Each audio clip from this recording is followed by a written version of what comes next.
Hello dear students, I am Suresh Kumar Gupta, your economics educator.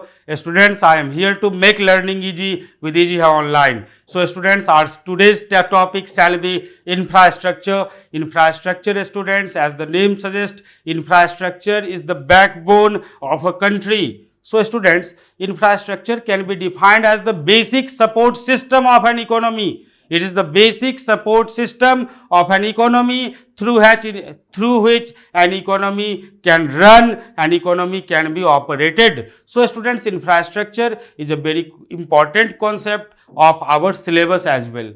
So students, infrastructure can further be divided into two parts, that is social infrastructure. Social infrastructures are those infrastructure that shall be responsible for the social development of our country, and economic infrastructures are those infrastructure that shall be responsible for the economic changes in the country.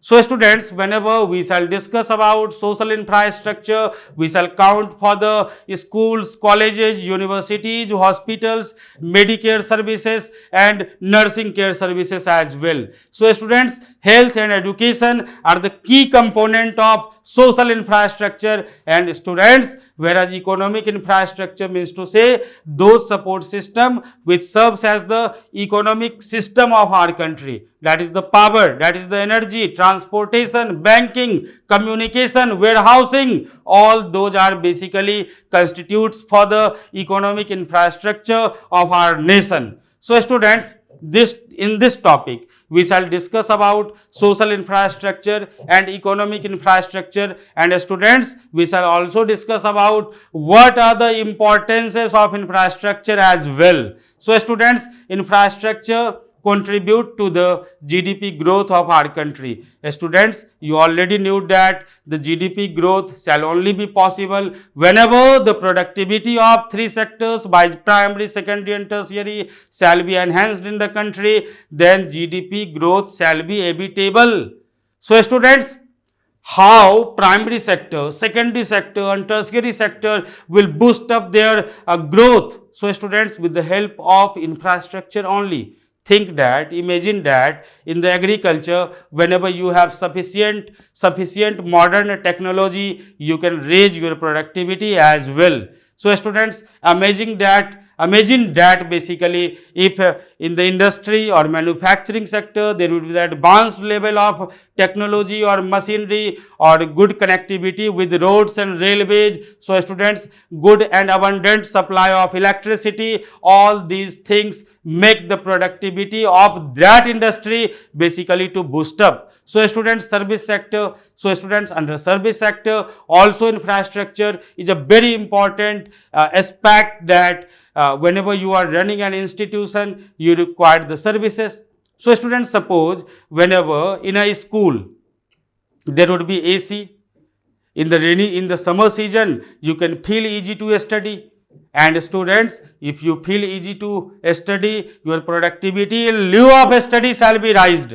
So students, in an office, if there will be abundant quantity or volume of computers, air conditioners, fans, or then students, the infrastructure supports the service sector as well. So students, primary sector, secondary sector and tertiary sector, all these sector requires infrastructure to boost up their productivity. So students, whenever we will talk about infrastructure, infrastructure raises the productivity, infrastructure raises the production and productivity, and in this way only the GDP growth of the country shall be evitable. So students, another importance of infrastructure is that infrastructure induces the investment.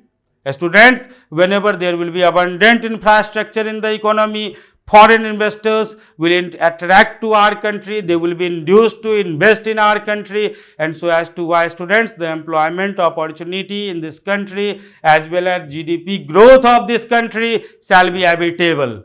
So students, infrastructure induces the investment. Infrastructure, students, induces the investment that in both ways. The domestic investors will also attract or induce to invest in the economy so that their income or profitability shall be raised. And foreign investors, students, shall also induce to invest in the country, with then employment opportunity as well as the profitability of the economy, income of the economy or GDP growth of the country shall be appreciable. So students, in this manner we can say that infrastructure is the very important aspect of the economy. So students, there are two key components of infrastructure. One is the power, another one is the education and health. So students, health, basically student, health and energy are the two key components of infrastructure. Health comes from social infrastructure, whereas power or energy comes from economic infrastructure. So students, in this lesson we shall study about health and energy. Those are the key component of infrastructure. Students, we shall surely study that what are the health facilities or Medicare facilities which is widespread in the country in the three forms, and those are primary, secondary and tertiary system of health or Medicare facilities in this country. So student, we shall also study for the energy, sources of energy, renewable sources of energy, non-renewable sources of energy, commercial energy as well as non-commercial energy. All these parameters shall be our subject matter basically. So students, keep studying and keep learning.